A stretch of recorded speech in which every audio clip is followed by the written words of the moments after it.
The tension here is palpable, and some have already pledged to be out again tonight. Michelle Clifford, Sky News, Tottenham. The Sky's crime correspondent Martin Brunt is in Tottenham. And Martin, clearly strong local feelings about both relations with the police and the events of last night. There is indeed. There's quite a gathering of 200 or 300 people here, and probably the same at the other end of this police cordon. People have gathered for a number of reasons, but to assess the damage is a principal reason, but not just the damage physically, the damage to police-community relations. And I have with me two leading lights from the community here. The first, let me turn to Stafford. Stafford Scott, you're a leading member of the community. You were here last night and watched things develop. What's your view of why and how it happened? I mean, first of all, I'm an active member of the community, and the reason I believe it happened is because police have paid due disregard to the feelings of the family of the young man that was killed on Thursday evening. You mean they weren't quick enough to come and help them and advise them? By that I mean that up until now they haven't come and helped them and advised them. They haven't met with any family liaison officers at all. And we were absolutely disgusted by that. So we decided that we needed to come to Tottenham Police Station because they may not be aware that a murder has been committed. Because we know that if they were aware of a murder being committed, the process, their legislation, their guidelines says they have to set up and send out an FLO. And because they didn't, we came to the station. We came to the station to have a peaceful demonstration, and it was largely peaceful. And what we explained to the police was that we wanted someone senior from the police service to come and explain to us what was happening. And what did they say to that? They kept on prevaricating. The most senior person they gave us was a chief inspector, and we said that that person wasn't senior enough. We wanted a senior ranking officer of superintendent or above. Eventually they sent for a superintendent, but by then it was too late. We had told them, don't prevaricate. We wanted to hear what was happening so we could explain to the community what was taking place. You said by then it was too late, but are you suggesting that's why the violence erupted as it did? I'm telling you that had they dealt with us early in the day, we would have removed ourselves. We would have removed ourselves from this area. We would have gone back to Broadwater Farm. I specifically told a chief inspector that we didn't want to be out here when nightfall came. We wanted to take it back to the farm. And I warned him that if he kept on prevaricating and forced us to stay till night time, because we were intent on staying until a senior officer came, then it would have to be on the police head what happened. You're almost suggesting that no lessons have been learned since 1985, although a lot of people today tell us here that this isn't the same as 1985. What's your view? Those people who tell you it's not the same as 1985 were not here in 1985. It's absolutely the same as 1985. 1985 was sparked by the death of a black woman, and the police trying to cover up that death. The police trying to suggest that she died because of her weight. She died because she... I'm afraid we have... Today, they're trying to cover up Mark's killing as well. We do not believe that Mark was bad enough or mad enough to come out of a car and want to shoot at armed police officers. Our evidence, our information is telling us that if the gun that was found there was actually found in a sock, meaning that it wasn't prepared for action. So we can't believe that anyone would think that they're going to shoot at somebody through a sock. It's absolute craziness. Those are the kind of answers you're asking for. Do you not accept, though, that sometimes it's difficult to be precise within 48 hours let me be about absolutely exactly clear. what happened? Let me be absolutely clear. This is the borough where we've seen the death of Mrs. Cynthia Jarrett, Joy Gardner and Roger Sylvester. Roger Sylvester's inquest took about 4 years to be held, so we know that nothing happens quickly. But by God, don't our parents deserve the same as any parents? No matter what people want to say Mark was, when we hear you talk about the army on TV or a death that's happening in Afghanistan, it always says that you're not going to name the person until their parents have been informed. In this case here, their parents are reading about everything in the newspaper. They're seeing it all on the media. Nobody from officialdom has gone to them and said to them, your child was killed on Ferry Lane. Nobody has done that. If that damage has been done, how do you repair that damage now? Because the great fear is that there'll be violent scenes again tonight. What can be done in the next few hours? I do not believe that there's going to be any violent scenes here tonight. What happened yesterday was a combustion. It was just an outburst because people saw, spontaneous outburst, because people saw we'd been here for 4 hours. Women were leading the demonstration. When the women said, look, 4 hours, our kids are now tired, we're going home. When the boys saw, or the guys saw the women leaving, that's when the guy said, wow, we've been here for 4 hours and nothing's happened. Nothing's changed, they haven't come to speak to us. And then when they saw some police cars, which for some reason were just parked up, unmanned, that was like a red flag to a bull, and they just had to go. I think that A, if the police had been more responsive to us as a community, we would have gone and it wouldn't have happened. And B, if the police had been more responsive at the first outset of violence, it may not have happened. But people need to realize a lot of things are being said. It's not the same as 85. In this community, for these kids, everything is the same as 85. If you look at all the stats, they're all the same as 85. How often they get stopped and searched has actually gone up. Unemployment against young people has actually gone up since 85. Getting kicked out of school is the same or similarly higher since 85. Nothing has improved for the livelihoods of young black people who happen to find themselves growing up on estates like Broadwater Farm. Stafford Scott, thank you for the moment. I must bring in the Reverend Nims Abunge. Let's just pick up on that point that Mr. Scott was making. Talking about disillusioned, disadvantaged children, you've had big cuts in youth services. How important a part has that played, do you think, in what happened last night? Well, I mean, clearly, yes, there's been a 75% cut in youth services, but one thing I do want to point out is this. This is not our community. Our community don't want to burn up our streets. Our community don't want to tear down they don't want to tear down the fiber that we're trying to build up. But it is somebody was last night. Yes, I'm trying. Was it? But that's the question. The question is, was it only our young people?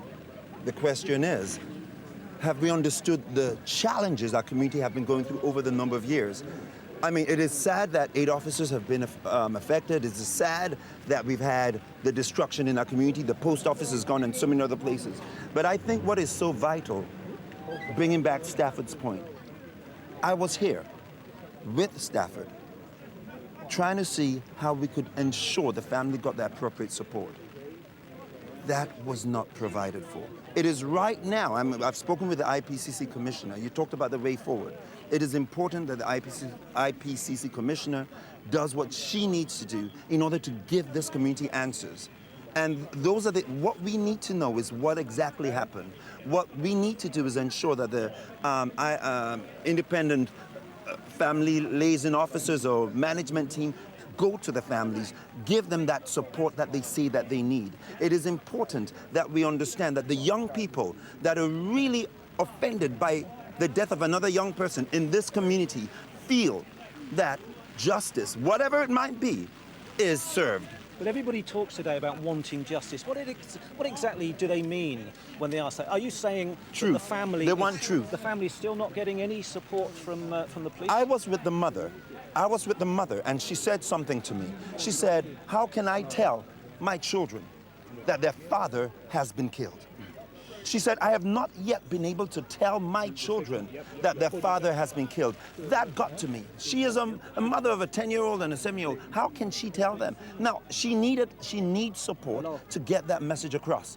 Okay. And so essentially, what we had was a lot of people who were quite upset. But one thing I will say, the family were not involved in the incident that happened, and that is they left this place. They were not involved in the incident that happened, and we've got to make sure that that message gets across. The family does not support the burning down of property. Okay, one final thought. We must wrap up shortly.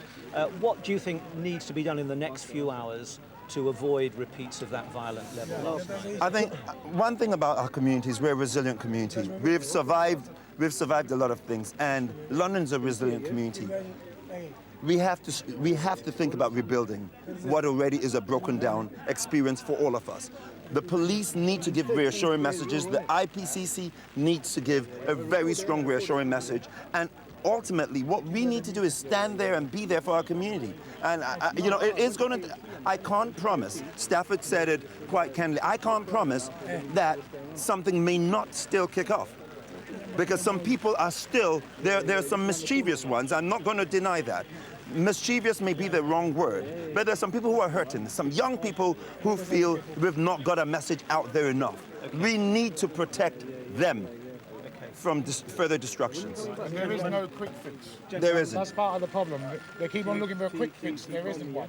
They need to be hard on the causes of the frustration of these young people and give them some hope and aspirations for the future. Okay, gentlemen, thank you very much. Thank you. We must leave it there. Well, plenty to debate, and I'm sure the issues that the two gentlemen have just been talking about will be explored for the rest of today and for many days to come. Back to you. Thanks very much, Martin. Well, Sky's Home Affairs correspondent Mark White is here in the studios listening to those interviews. Interesting points both of those men made. The Broadwater Farm riots were raised there and comparisons being drawn with what happened there. Do you think that that's a fair assessment to link the two? Well, in the sense that there are still underlying tensions within the community, yes. There have been improvements. There have been improvements in policing, in the form of neighbourhood policing, for instance. There have also been numerous community outreach programmes which, coupled together, have improved the situation. But what you've also had in recent years are some fairly high-profile, robust initiatives to tackle knife crime and gun crime within these communities.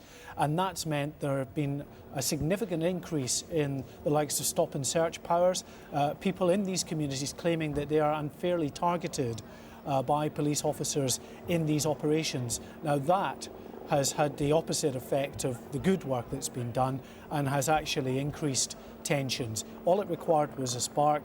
That happened on Thursday night, of course, with the shooting of this man, Mark Duggan. Now, people are saying that they want an investigation into his death. There is an IPCC investigation ongoing. What's the format for that, and how involved will the family be? Because that seems to be the recurrent theme, that the family really aren't having the communication with the police. There's a difficulty here. People want answers from the police, but the fact is, when the IPCC investigation is active, that means that the police are essentially forbidden from speaking publicly about this incident. So any comment on the ongoing investigation has to come from the Independent Police Complaints Commission. Even as far as liaising with the family is concerned, that's now the role of the Independent Police Complaints Commission. They've put out a statement saying they have spoken to the family, they will continue to speak to the family, but also it's not a quick process getting answers to what happened on Thursday night. They've got witnesses to speak to, they've got forensics to carry out to determine exactly what happened with this apparent exchange of gunfire. And of course, looking ahead to tonight, that is a concern of a lot of local residents. We saw the rain starting to come down there. That may well dampen things down a little. Yeah, I mean, it is a real concern. I mean, what everyone is hoping is that there won't be a repeat of the scenes that you're seeing on the screen there. The rain would be a help as far as the police are concerned. It certainly is tried and tested in terms of dampening people's enthusiasm for continuing on with violent activities. But having said that, there is certainly a real potential out there for more violence. Last night there was an orchestrated element to it, with people using social networking sites, Facebook, Twitter, appealing for people from other parts of London to come in to stand up to the police. And according to local reports, there were people from outside that area who were in and taking part in the trouble. Now, if that kind of thing happens again tonight, then it could be very serious indeed. The hope is that everyone will take a step back, that even the people that took part in the violence, seeing in the cold light of day the destruction that's happened throughout Tottenham, may just take a step back and think, okay, you know, cool heads are required. And certainly there will be many cooler, wiser heads, older, wiser heads in the community, urging these young hotheads to take a step back. Mark, thanks very much for the time being. Our Home Affairs correspondent there, Mark White. This is Sky News on our website, skynews.com. Read our reporter's account of how a night of violence unfolded in North London. Also coming up,